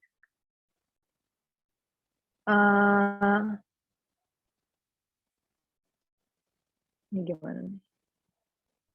Dari Michael, benar Kak, bukannya saya can't have, tapi lingkungan hidup gue dan dia. Karena lu bilang harus relevan. Iya. Oh, jadi lu nggak bisa dapetin dia karena lingkungan hidup lu dan dia nggak mengizinkan gitu, nggak merestui ya. Ya, exactly. Nah, ya berarti ya udah pilihannya kan tinggal apakah mungkin lu berdua kabur gitu kan. Cayalah. Kayak film-film romance gitu loh. You know, you get out together, escape the shithole that you guys live in gitu nggak sih? Oke. Rekomendasi buku tentang berpikir kritis. Itu tadi sih textbook critical thinking, nanti mungkin gue kirim lewat panitia ya fotonya nih, gue soalnya belum download nih, jadi nanti harus dicari dulu. Oke, apa lagi nih? Oh udah ya.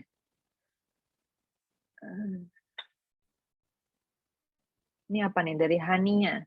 The same goes with orang yang pinter ngoding dan pinter logika coding, tapi logika sehari-harinya ngaco dan hobi ambil kesimpulan berbasis asumsi. Nah ini ya, kita harus membedakan antara logic sama facts ya kan, atau fakta. Maksudnya membedakan sini tuh gini, logika itu kan struktur berpikirnya nih ya, bisa aja lu tuh benar struktur berpikirnya. Tapi kalau lu nggak critical thinking tadi ya, lu nggak mengecek apakah premis lu tuh udah benar, apakah premis lu tuh udah lengkap, akhirnya nanti kesimpulannya itu bisa salah-salah ya. Jadi kayak kesimpulannya berbasis asumsi atau kesimpulannya nggak nyambung nih sama realitasnya gitu kan. That's why dalam critical thinking jadinya lengkap nih, bukan cuma logik doang ya kan. Tapi ya informasi juga harus benar, kemudian harus relevan, kemudian harus komplit, harus fair, lo harus cek bias-bias yang lo punya, dan seterusnya gitu. Kak, karya Alan Fisher untuk berpikir kritis direkomendasikan nggak? Alan Fisher yang mana ya? Gue nggak tahu. Gue nggak tahu Alan Fisher yang mana. Kevin Faiz. Jadi premis apa yang bisa dipakai dalam menarik kesimpulan kalau pada saat itu premisnya bisa difalsifikasi? Ya harus yang benernya gitu kan. Kalau misalnya dia salah, maksudnya kalau falsifikasinya terbukti benar, berarti kan dia terbukti salah. Ya cari premis yang benar berarti gitu. Oh ya, by the way, benar itu juga kadang-kadang kan sering kali misalnya ini 50% nih benar gitu ya, tapi nggak 100% banget. Ya jadi lu bisa mempertimbangkan lagi tuh. Misalnya terutama mungkin terkait orang kali ya. Misalnya kayak lu pengen tahu bener nggak sih tadi, misalnya bener nggak sih cewek tuh dominan dominan perasaan gitu kan misalnya. Ya lu bisa cari tahu tuh. Misalnya ternyata secara statistik 70% cewek condong ke perasaan misalnya. Ya berarti ada kecenderungan gitu kan, karena lebih dari 60%, lebih dari 50% nih gitu. Jadi majority-nya di sana. Nah, tapi lo harus ingat juga bahwa ada 30% yang enggak gitu kan. Ya berarti lo nggak bisa memfalsifikasi itu dengan menunjukkan bahwa ada cewek yang nggak dominan perasaan gitu kan. Ya nggak bisa difalsifikasi karena premisnya udah berubah, bukan semua cewek dominan perasaan kan. Tapi cewek cenderung dominan perasaan. Cenderung di sini maksudnya majority-nya ya kan. Lebih banyak yang dominan perasaan dibanding yang enggak gitu. Nah, itu mesti lo pahami itu ya, apa namanya, premis-premisnya dengan benar. Jadi bedain antara yang absolut semua dengan yang sebagian, dengan yang cenderung, setengah, ya, 50% misalnya, dan seterusnya. Oke, udah ya, kayaknya udah semua ya. Oh, ini, dari Elsa lagi nih. Kak, emang bener ya, sehari-hari kita punya output yang berasal dari unconscious mind? Karena menurut aku kita benar-benar butuh critical thinking secara sadar.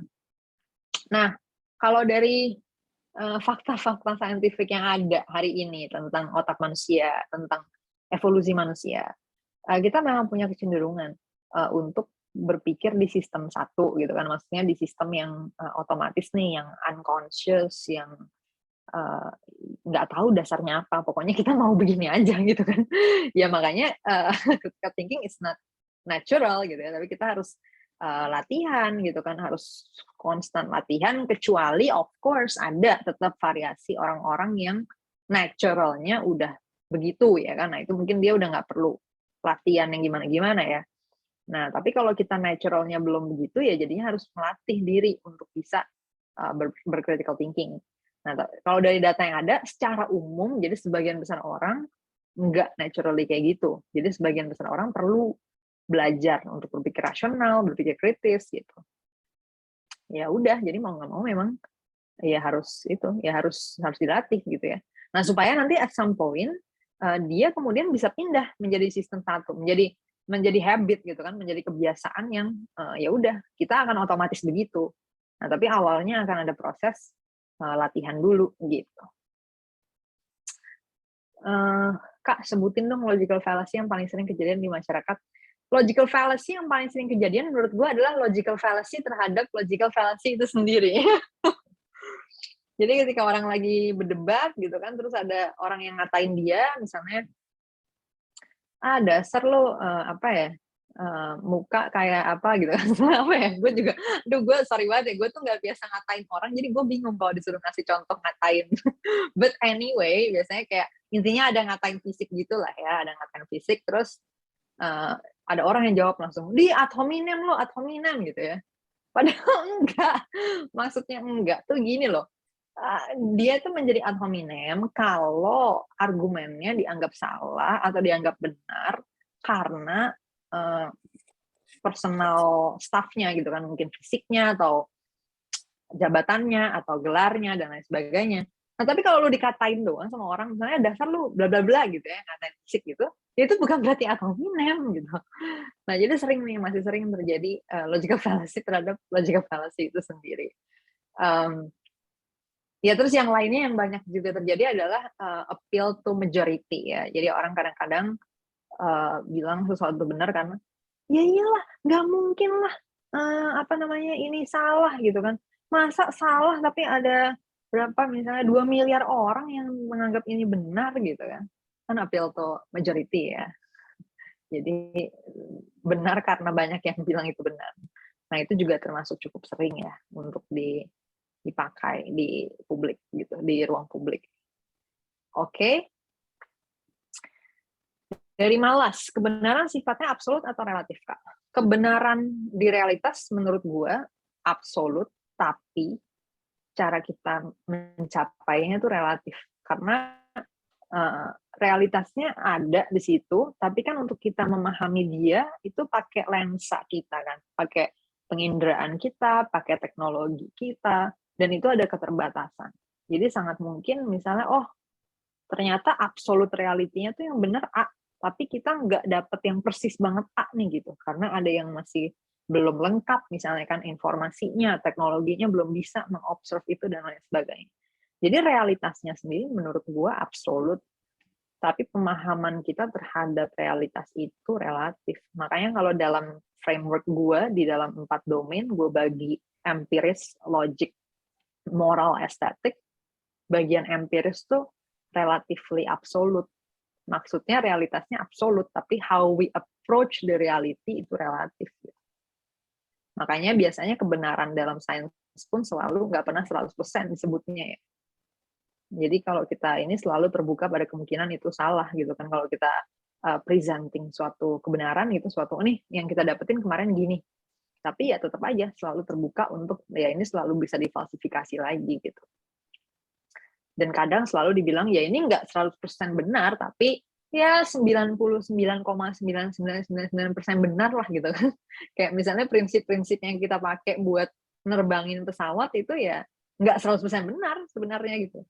Tapi dengan dihitung replikasinya udah misalnya 1 miliar kali terbang tetap benar gitu kan, prinsipnya sama, berlaku sama sesuai dengan formula yang didapatkan di awal, ya udah kita simpulkan bahwa ya itu reliable banget gitu kan, berarti highly reliable, bisa dikatakan hampir 100% benar. Tapi tetap aja saintis akan bilang hampir 100% benar, dia nggak akan bilang 100% benar gitu.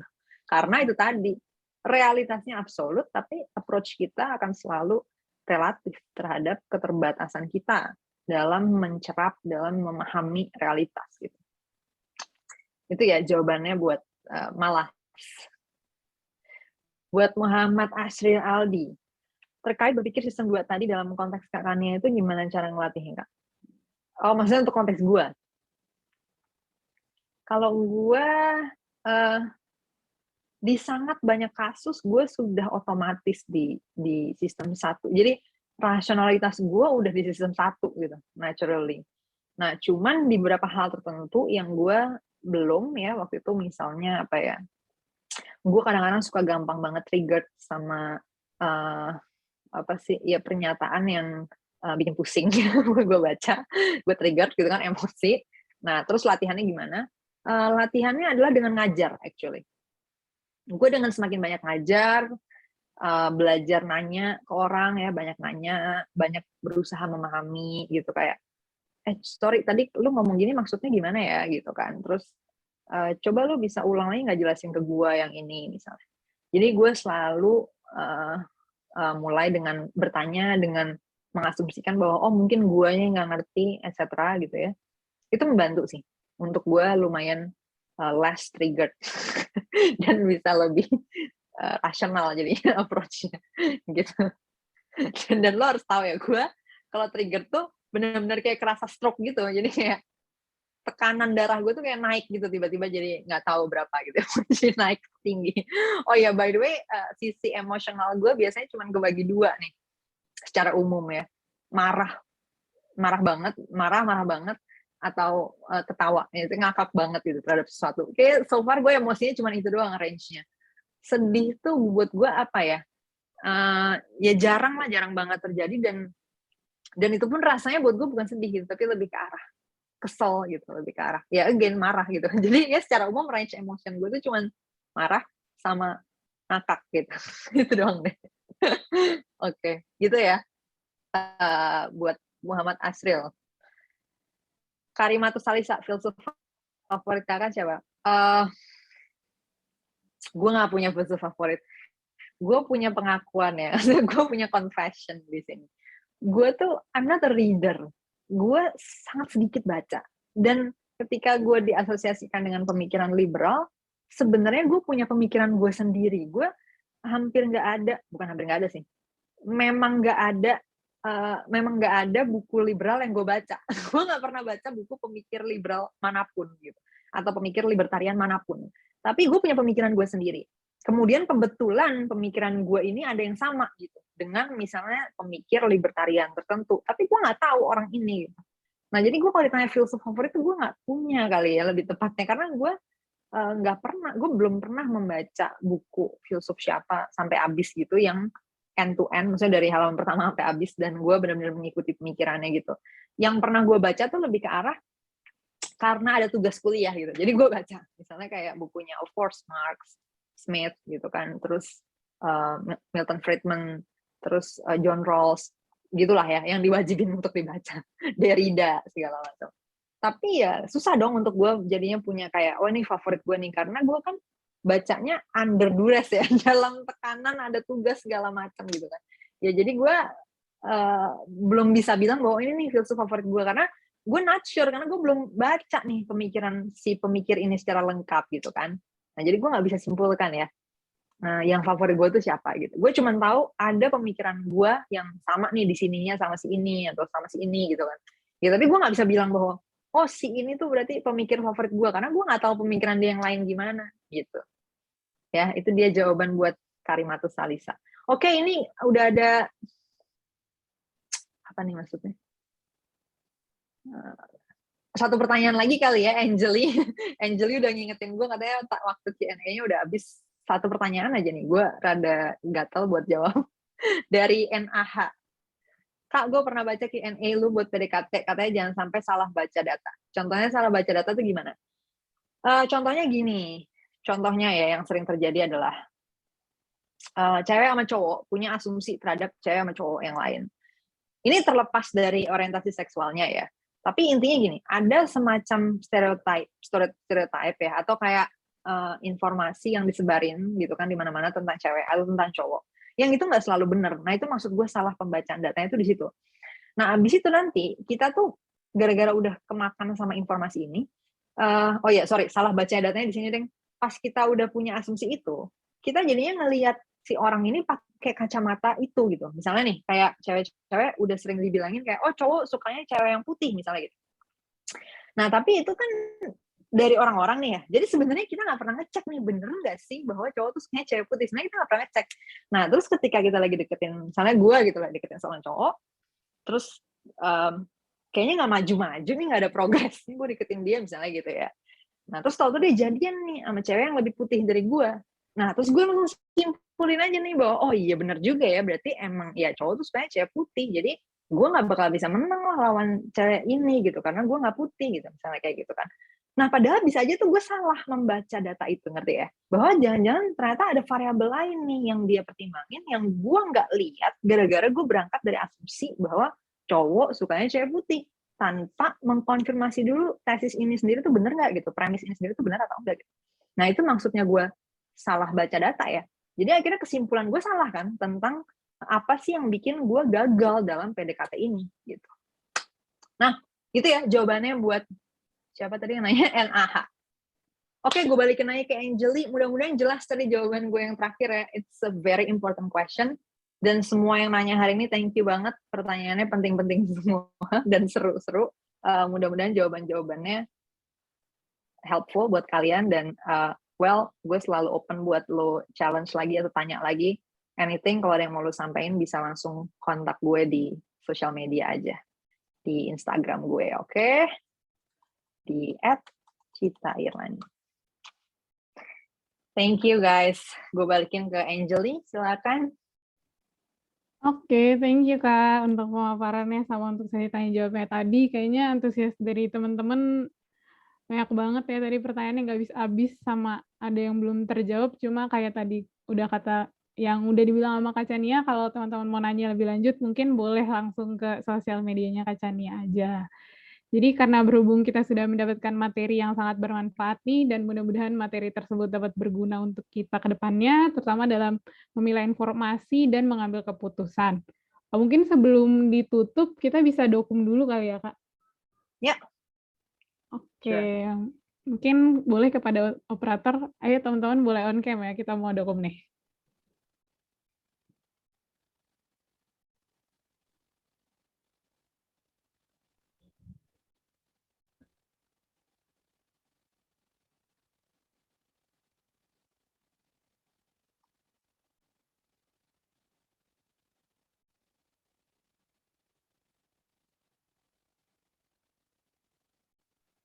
Mungkin ditunggu sampai 19.35 kali ya. Ini slide 1 belum full yang on cam. Buat teman-teman boleh on cam dulu yuk, kita dokumentasi.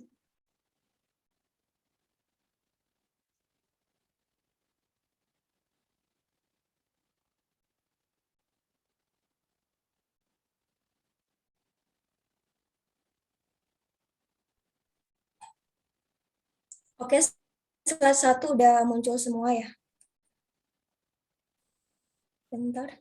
Aku hitung ya. 1, 2, 3.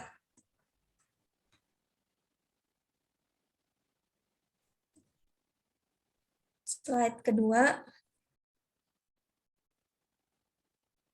1, 2, 3. Slide ketiga. Slide keempat. Udah semua? Oke, udah guys, makasih. Thank you. Oke, thank you operator. Oke, mungkin aku mau menyampaikan sedikit pesan Kak untuk penghargaan dalam bentuk plakat akan dikoordinasikan setelah acara selesai ya. Mungkin terima kasih saya ucapkan kepada Kak Chania Cita dan teman-teman yang sudah hadir. Saya Anjeli mengucapkan terima kasih, selamat malam, dan sampai jumpa di lain kesempatan. Terima kasih semuanya. Makasih guys.